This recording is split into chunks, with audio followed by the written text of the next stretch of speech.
Karyn Battey, and if you are here and watching this video, it means that you're here for Business Basics training, and you're probably part of the Battey organization. I want to welcome you.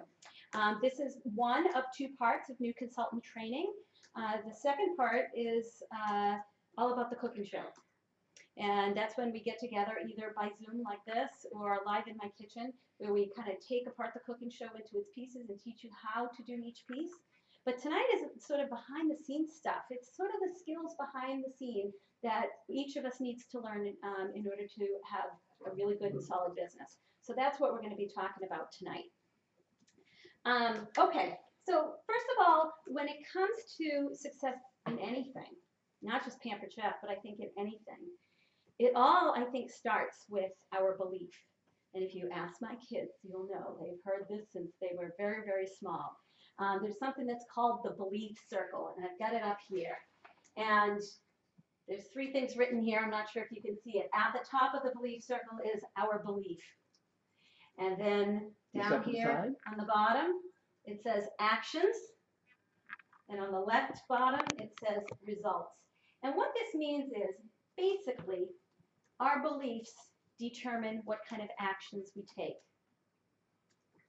And our actions, to a great degree, determine what results we get. And then our results usually reinforce our belief. I love to use my son Brendan as an example. When he saw that his sister was taking piano lessons, he decided he wanted to take piano lessons. He thought he could be a great piano player. Because he believed that, the actions he took was he practiced a lot. And if you ever heard this child play in the first few months, you might have not had the same belief that he had. Because pretty much nothing that came from that piano sounded anywhere close to anything that most people call music. But his belief was, I am going to be a really good piano player someday. I just have to keep practicing. As a result, he kept practicing. And because he kept practicing, he became kind of good, became very good actually, and then as a result he said, there you go, I was right. Now, had he had a different belief, had he said, I don't know if I'll be any good at this, he might have practiced a little bit and said, oh, can't do it. And then the results would have been he wouldn't have been very good at piano, and he would have said, see, I was right. And so have you ever heard that saying, whether you believe you can or you believe you can't, you're right? That kind of is the same thing that's going on here. So one important thing is you want to make sure you believe in yourself. However, if you're like me, I was not very full of belief when I started my business. I thought, yes, the products are great, and yes, the host rewards are wonderful, but as far as my belief in my ability to be a successful Pampered Chef consultant, I was pretty sure I wasn't going to be successful. However, I decided that I would jump in on actions anyway. I would say, you know what, I'm going to act as if I thought I was going to be successful. I'm just going to take what successful people tell me to do, and I'm just going to do it anyway. And if you jump in on the actions, the nice thing about this belief circle is you don't have to have the belief first. It's certainly easier when you do, but if you don't, that's okay. You can just jump in on the actions. Take the actions that successful people have, make them your own, and then chances are you'll get the results. Some people get results right away. Some people have to kind of tweak and practice a little bit, but sooner or later you're going to get the results, and then you'll have the belief. And once the belief is firmly in place, the rest is easy. But think about, okay, Maggie, since you're here, what is something that you're good at in life? Knitting. Knitting. Okay. And when you first started to knit, were you really good at it right away? Yeah. Did your scarf come out looking like this, like mine? Yeah. And you know what happened? I said I'm a bad knitter and I quit. So but you stuck with it, right? Yeah. And after some practice, you're good at it, right? Yeah. Excellent. And like I said, I think that's true with anything, whether it's learning a musical instrument, a foreign language, any kind of skill, a sport, anything. Even people who have the ability to be great at sports, if they don't practice it, it doesn't matter what your potential is. It matters what you do with it. Now, the nice thing is that we are Pampered Chef consultants. We are selling spatulas and frying pans. Okay, this is not rocket science, you know. So it is something that everybody who wants to put their mind to it can be successful at. So, all right. So any questions about that belief circle so far? No. All right. Okay. Now, so when it comes to success, there's what's called the success model. And I don't know if you can see this, Laura, but it says you right in the middle, right here. And on one side, it says success, and on the other side, it says failure. And this is what many people think of as sort of the classic success model. They think of themselves somewhere in time and space, and somewhere out there is success, and somewhere out there is failure. And of course, people want to be successful, but it's almost as if we're playing pin the tail on the donkey, and someone put a thing around our eyes and spun us around. And we're not quite sure which way is failure and which way is success. We just know we're just kind of in the middle going, I don't know. So people tend to just kind of put their toe in the water just a little bit, try out something that's new, and because it's new, it feels a little awkward. And because it's new and people do it a little bit, it tends to not feel like success. So sometimes it's interpreted as, oh, failure. And people want to retreat from failure because they want to be successful, they don't want to be failures.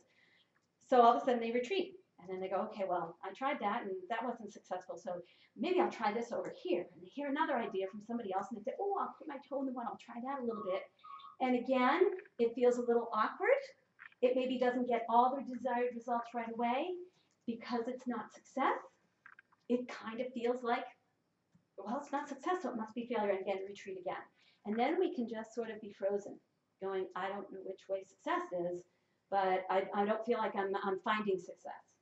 But that is actually not the real success model. Here is the real deal when it comes to success. We have us on the far left, or you on the far left. Then in the middle, we have the learning curve, and on the right, we have success. Okay, so the learning curve can sometimes feel a little awkward. It can sometimes feel a little uneasy. It can sometimes even feel like failure, but it's not, and it's an essential part of success, the learning curve. Think of every child who learns to walk. Do they not fall a few times? Yeah. Are they failing? No, they're successfully learning how to walk. You cannot walk if you don't fall a few times. You can't learn how to balance if you don't tip over a few times and learn to go, oh, this is how I compensate for that. And if every child who fell just sat on the floor and said, that's it, it just wasn't meant to be, I'm just not meant to walk, there would be nobody walking in the world, not a one. So falling over isn't failure. It's learning the balance. It's learning the skill. And it's an essential part. Making a lousy scarf when you're learning how to knit is not a mistake. It's how everyone learns how to knit. It's how you learn to go, oh, it matters that I hold, I keep the tension, consistent, because if I don't, this is what happens. That's not failure. That's not a mistake even. That's like, wow, what a great thing I just learned, because that's an essential key to becoming a really good knitter, I think. I don't really know much about knitting. Okay, woohoo. But it's the same is true with our business. Some things you're going to walk into and it's going to go really well right off the bat. Other things are going to feel a little awkward. It's okay. And it's not failure. It's just new. Sometimes it feels awkward because it's new. Sometimes it feels awkward because it's just, it maybe wasn't exactly the way you will eventually do something, but you got to start somewhere. So I think it's really important to be very forgiving of yourself. Do not expect perfection. But perfection in this business is not required. In fact, it's not even recommended, because if you're too perfect, nobody's going to want to join your team because they're going to think, I have to be perfect too. Just have fun with what you're doing. Okay, that's one thing that every successful person in this business has in common. There is no one cookie cutter version of you have to be like this person, you have to be like that person. We've got many directors on our team. One of them is Michelle Weinstein. If you saw her show, you might think, oh, I need to be brilliant. I need to have amazing product knowledge to be successful. No, that's her thing, and she's really great at it. But that's not required for success. Because then you might go to David's show and you might think, I need to be really funny because he's really funny. But guess what? not everybody's funny. You don't need to be funny. You might go to my show and think, I gotta be crazy. This woman's nuts. But you know what? But the personality isn't what successful people all have in common. So don't attribute the personality to the results. What successful people have in common is they have fun with what they're doing. They try to strive for the best they can do, but they take their business seriously, but they don't take themselves seriously, and they embrace the learning curve. And learning is fine, and learning is fun. And let me tell you, some of my most successful shows have been the ones that seem in some ways to be the biggest disasters.